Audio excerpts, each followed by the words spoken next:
Hi, this is Professor Anil Kumar Sathe from Department of Mechanical Engineering, MIT School of Engineering, Pune. In today's short lecture, we are going to see what is meant by multi-staging. At this moment, I am not going to explain you why it is to be done. What are the advantages of it? What are the disadvantages of it?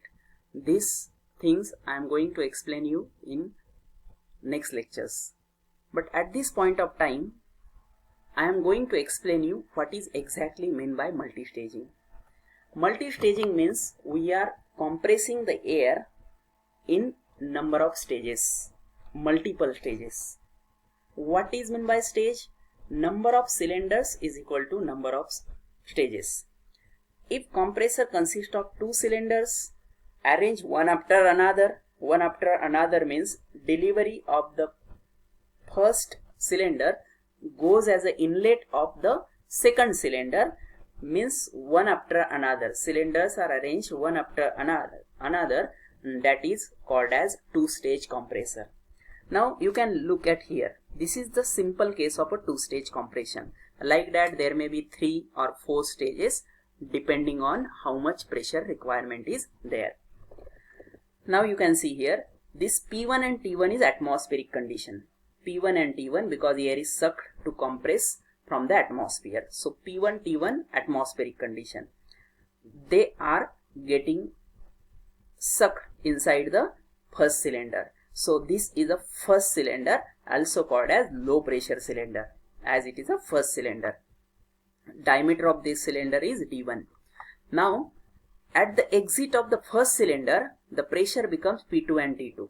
Naturally the air is compressed in first cylinder, so P2 is always greater than P1, and as you know, pressure is increased, temperature is also increased, so T2 is also greater than T1. Now the delivery or discharge of cylinder 1 is given as an input to the cylinder 2, and remaining pressure rise is occur in second cylinder. For example, I want to carry out increase in pressure from 1 bar to 10 bar in 2 stages. So what I will do, instead of using a single stage 1 to 10 bar, I will do 1 to 4 bar. P1 is 1 bar and P2 is, let's say, 4 bar. So 4 bar, and then 4 bar air becomes inlet to the second cylinder, and in second cylinder remaining compression happens from 4 bar, that is P2, to P3, that is final pressure 10 bar.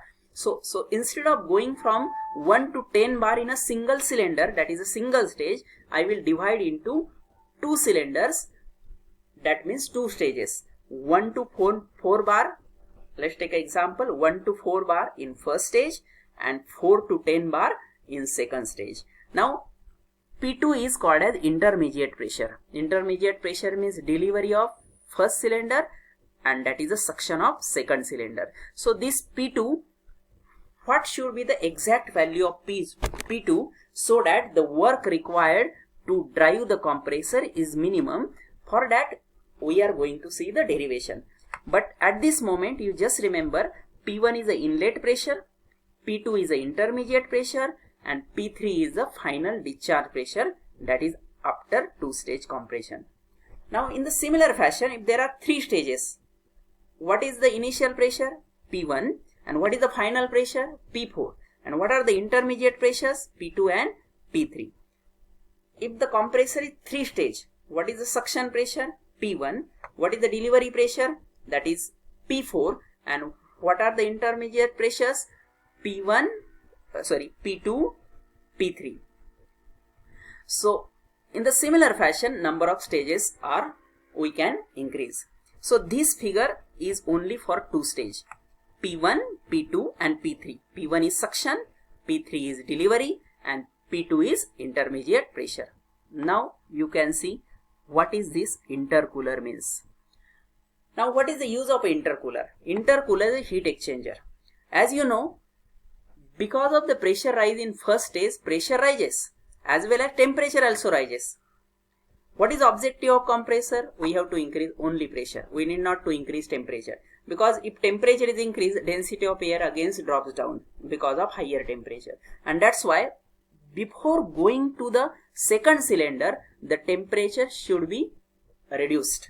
and that reduction in temperature is carried out by intercooler.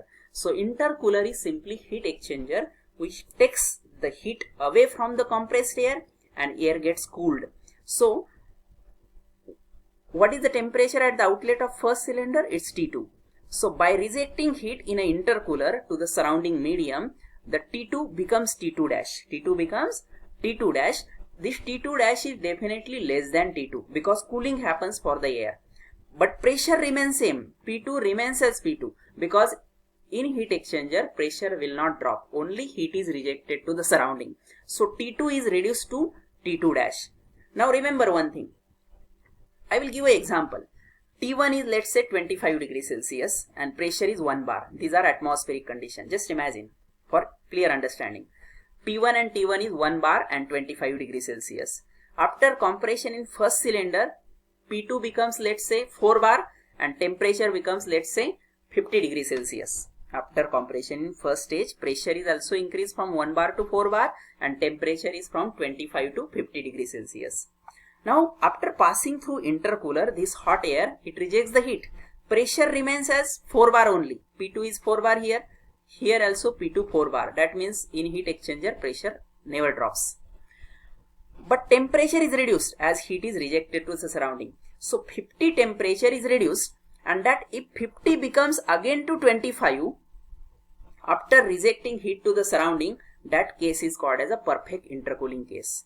So here temperature is 25, after compression in first stage it becomes 50, after passing through intercooler and rejecting heat to surrounding it becomes again 25, that is equal to T1. This is the case of perfect intercooling. Now on the contrary, what is imperfect intercooling? Again with the same example I will explain. Let us say temperature is at the inlet of first stage 25, at the outlet of first stage temperature is 50, and after passing through intercooler that 50 never not become 25 but it has reached to something 35. So temperature is reduced but it is not reduced to initial condition of 25. So this is called as imperfect intercooling.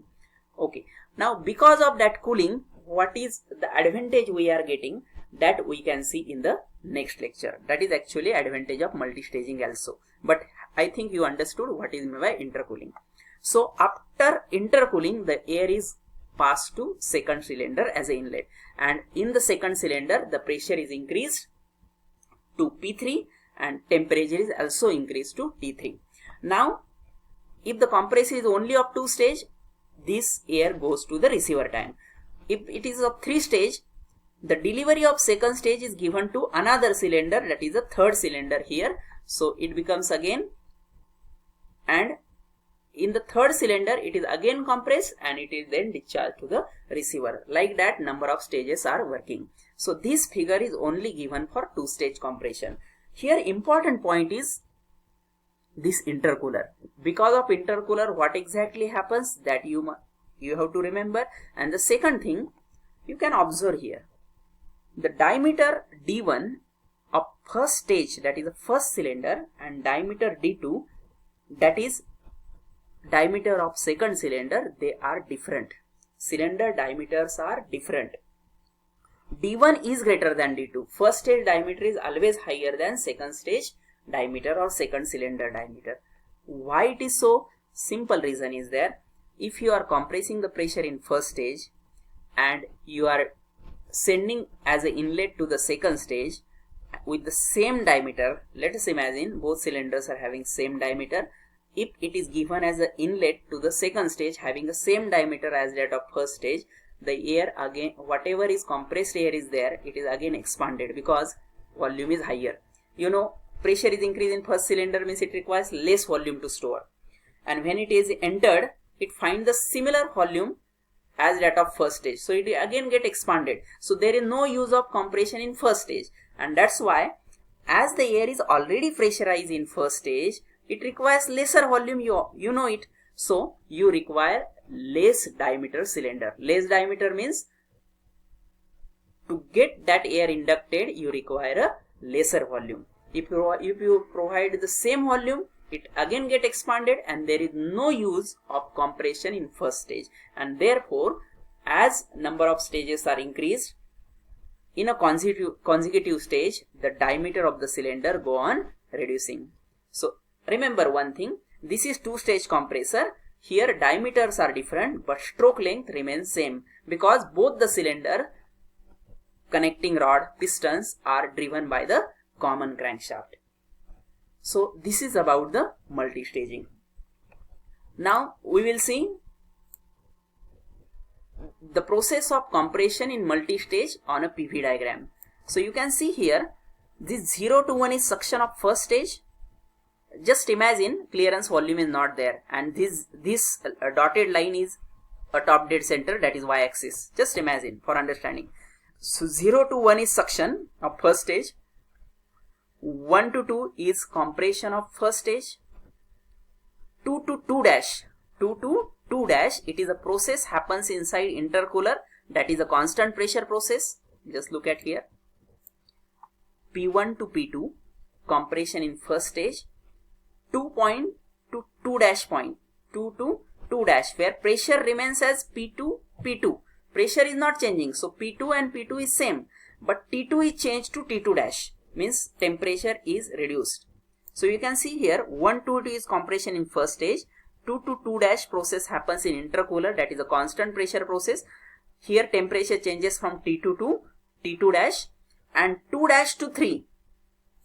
2 dash to 3, see here 2 dash is the inlet to second stage and 3 is outlet from second stage. So 2 dash to 3 is a compression happens in second stage.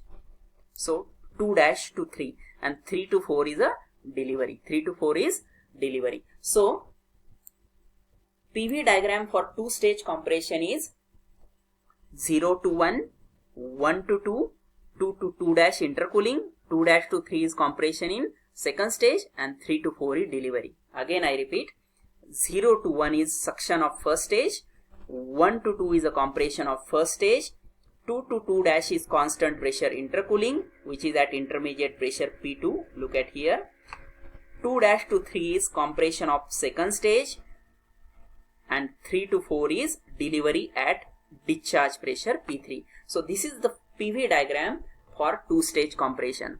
This is this area, see the cursor, this area is work required for the first stage, and you can see 5, 2 dash, 3, 4, 5. This loop indicates work required for second stage. Now you can see this hatching. This hatch line indicates the W saved. If you are considering you are achieving the compression 1 to 2 and there is no intercooling, in second stage you are achieving compression 2 to 3. So in first stage it is 1 to 2 and in second stage it is 2 to 3 like this without having intercooling. What will happen? Work required remains same. You will not get the benefit of reducing the work. But as you are providing the intercooling, we are shifting towards the left hand side. As you are shifting towards the left hand side, we are shifting towards isothermal process. And as you know, isothermal is the ideal process of compression. If we are shifting more towards isothermal process, work required to drive the compressor is reduced. And that is the advantage of providing multi-staging with intercooler. So 1 to 2 is a compression in first stage, 2 to 2 dash is intercooling, constant pressure intercooling. It is an attempt to shift towards isothermal process, and 2 dash to 3 is the remaining compression in a second stage, and 3 to 4 is delivery. So this is the PV diagram of a multi-staging. In the next lecture we are going to calculate what is the work required in multi-staging. Definitely work required in multi-stage compressor as compared to first stage is less.